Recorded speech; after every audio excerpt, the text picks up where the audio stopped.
What is up, YouTube? Welcome to another episode, and this is Weekly Ramble, a show where we go and talk about FIFA, any current topics, football. It's basically everything and anything that we're going to be talking about, and in the description is everything I'm going to be talking about, all links and things like that in the description below. And it's much appreciated the feedback that I got on the first episode of this. It really does mean a lot. So let's get into this episode and the current team of the week for March 6th. So I'm just looking at it. Again, links in the description. It looks a pretty decent team of the week. They've got Suarez, I think that's second in form, and he looks a really good. 83 pace, 89 shooting, 91 dribbling, and he looks a really good player. Going to be very, very expensive. There's also a couple of interesting players. Shinji Kagawa is now a left mid, which I think really hurts him. Unless you're building a Japanese team and you have like Muramoto as striker and you put Kagawa as left forward, that could work. But for the most part, I don't think Kagawa is going to be that much sought after being in the converted position. But talking of converted position that will be worth money this week, and I'll put it in the comments below, is my investment diary. Players that I suggest for you to invest in. These are the players I will suggest for you to invest in. Julian Draxler, he's in the centre mid area, but he is a cam. He was a winger, now he's converted to cam. That is such a better position for him. He would be a great cam, but he could be a really, really good centre mid in a 4-3-3. He will be really good at even centre forward and things like that. He's got 4-star skills. I think 4-star, maybe 5-star weak foot. I'm not 100% sure. He looks a really, really good player, and I would 100% recommend you go for Julian Draxler this week. Also as well, another converted player, and this time it's Palacio. He was a right forward, I do believe, right wing, right forward. Now he is a striker, and you know, with the pace that he's got on this inform, 89 pace, 84 shooting, 80 passing, 87 dribbling. This Palacio is going to be worth quite a bit, and definitely someone I would recommend you to invest in. Another player from the Serie A to invest in, I would say, is obviously Chiellini. 81 pace. You know Chiellini is one of the best defenders in the league, and people are going to always use him for expensive hybrids. So definitely someone you probably want to buy now and not wait, you know, a couple weeks for, because I think the price is going to rise on those. And there's a couple of other interesting players. There's Chicho Benitez, who is on the bench. There's also defender Hilton, 52 pace, pretty pointless. Araizos looks a decent keeper, nothing special. Negredo looks a little bit slow at 69 pace. Vertonghen looks pretty good at centre back. He looks a nice centre back. 71 pace. You know, in the BPL players always tend to go up. So again, another good player to look at. Another player that could really be expensive and could rise is Rafael Varane. He's been amazing for Real Madrid recently. He kind of did screw up in the game yesterday, but still he has been a top player for them. And I think it's a bit harsh, his pace, 65 pace. I think he should at least be where Vertonghen is pace wise, and yeah, he looks a decent in form, to be fair. And just because of how Real Madrid have been playing, and you know, people not knowing about him and thinking he's this like next wonder kid if they didn't know anything about him from Lens, I think his price could be pretty high, so someone to check out. But that is the team of the week. It's a decent team of the week. I really wouldn't recommend you putting a lot of money in there, but players like Chiellini, Suarez, Kagawa's, Palacios, and Draxler's as well, it's a decent team of the week.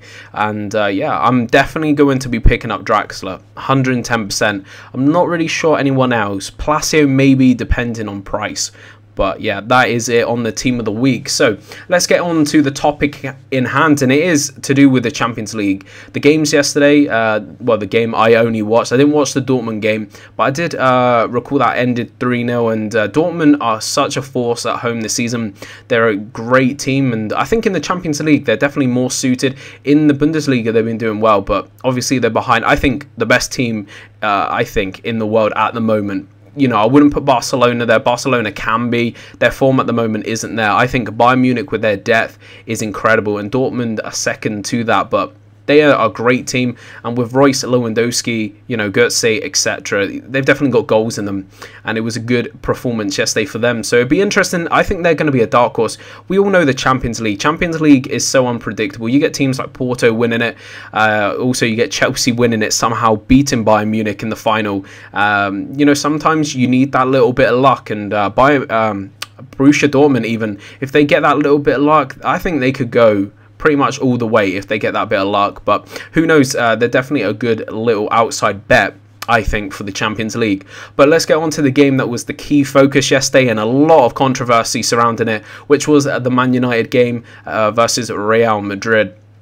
And I was watching the game, and I've got to say, Man United's tactics were on point yesterday. Alex Ferguson did exactly what he should have done. Do not allow Real Madrid to counter-attack you. It's very simple. You know, if you don't let them counter-attack you, I think that's where Real Madrid kind of don't know what to do apart from that.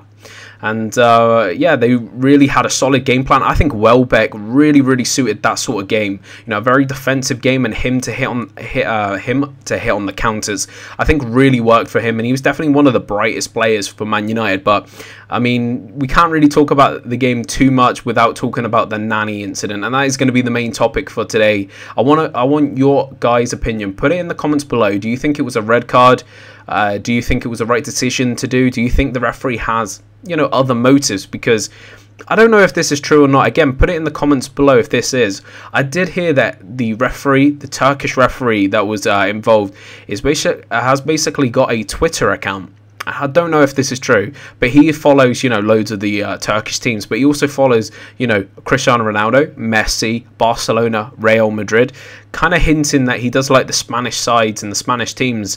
And, you know, his history as well against the Premier League teams, you know, sent off Cahill, sent off Terry, sent off Balotelli, you know, maybe that could be another motive for him to, you know, to kind of explain why he did give the red card. But to give you my 2 cents, I think the Nani one is really tough. I mean, you know, Roy Keane was really having a go. He's basically saying it was Nani's fault and, you know, it was a red and stuff like that.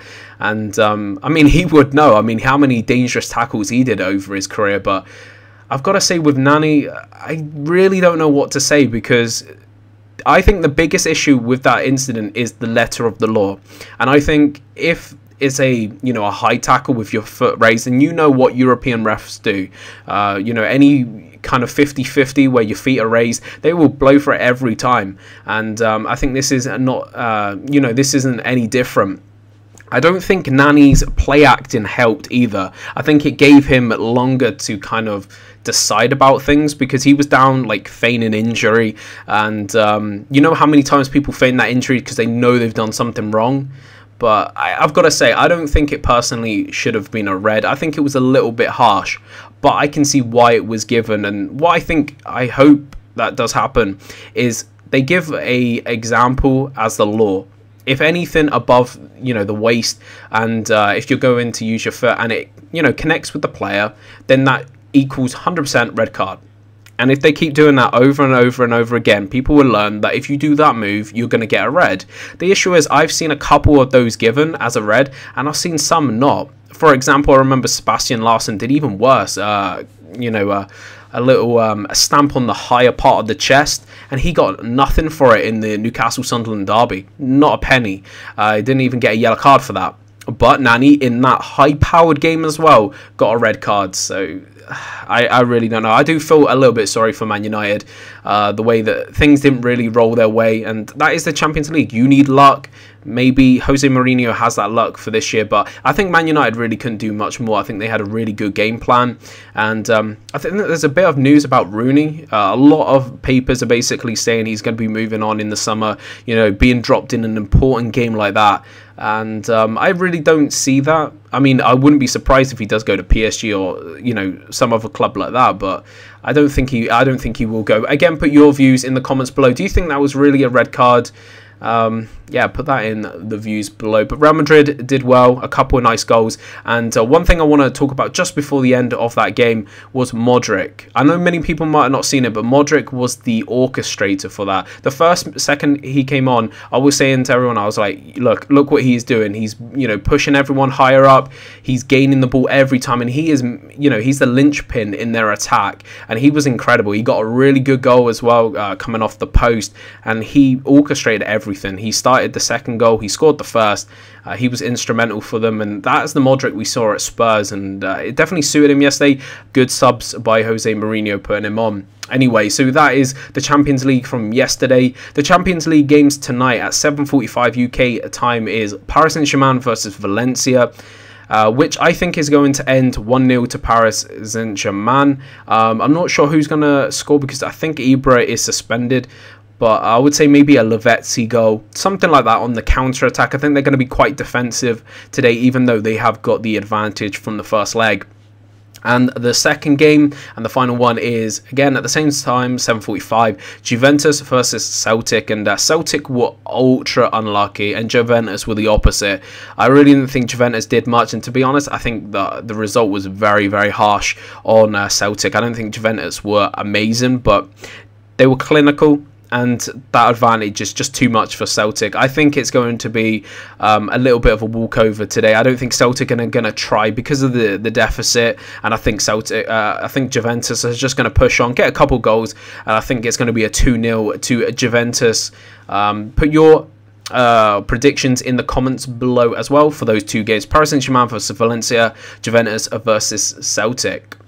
Okay, so again, we're going to be talking about some more footballing news, and because of the Champions League, it kind of gets me thinking about who is going to finish in those Champions League spaces for next season. There's a couple of clubs fighting for it, especially the doom and gloom around Arsenal after losing to Spurs. You know, Spurs are now on 54 points, Chelsea on 52, Arsenal on 47. Who do you think is going to get into the Champions League places? There's also two outside bets from Merseyside, is Everton on 45 points and Liverpool on 42. The way Liverpool are playing with Suarez, even Coutinho and Sturridge, etc., I think Liverpool could really push on, and I'm not really sure how Everton will do, but at the end of the day, they're only, I think, 4 points behind Arsenal, Liverpool are. That is catchable, and then they can push on from there and try and catch Chelsea, and maybe possibly, I don't think they'll get to Spurs, but still, I think that's going to be the fight for that last spot between Chelsea, Arsenal, Everton and Liverpool. Who do you think is going to get it? I don't see Chelsea getting it.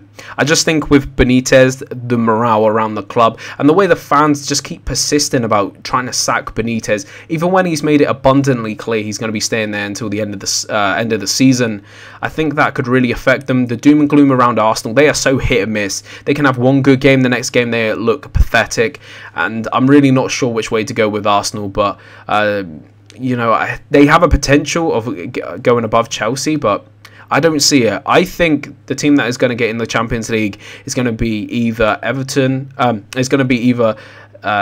Liverpool, maybe Chelsea. I don't think Arsenal are going to make it this year, and it'd be interesting to see what happens if Arsenal do not make the Champions League. I mean, that's his only goal for the season. As he said, you know, getting into the Champions League for him is like winning a trophy. And yeah, who do you think is going to be in the Champions League spots this year? But that is the little footballing news. Not much else to talk about. There's a couple of gaming deals I want to talk about, which is some direct downloads. If you go on the marketplace, I've got the links to them in the description. You can get Max Payne for £4.49, and I would highly recommend that. I like Max Payne. It's got quite a few cutscenes, but it's a nice game. And for £5 or just under £5, directly download onto your hard drive. I think that's a good little deal. Also as well, if you like fighting games, Super Street Fighter Arcade Edition is on for £4.49, the exact same price. Again, a direct download. And I think there's a couple of things coming on the PSN store as well today for the PlayStation Plus members. But that's pretty much it for the gaming deals. The only last bit of news that we want to talk about is the HIV. That's the only big news apart from also Hugo Chavez dying, which... You know, people have their views on Hugo Chavez. I'm not really that well informed about him, so I'm not really going to comment. But we're going to talk about the HIV thing. And again, links in the description. And it's quite a weird thing. It really didn't get like hyped up too much. It was just in the papers. And that's what always I see on these sort of drugs.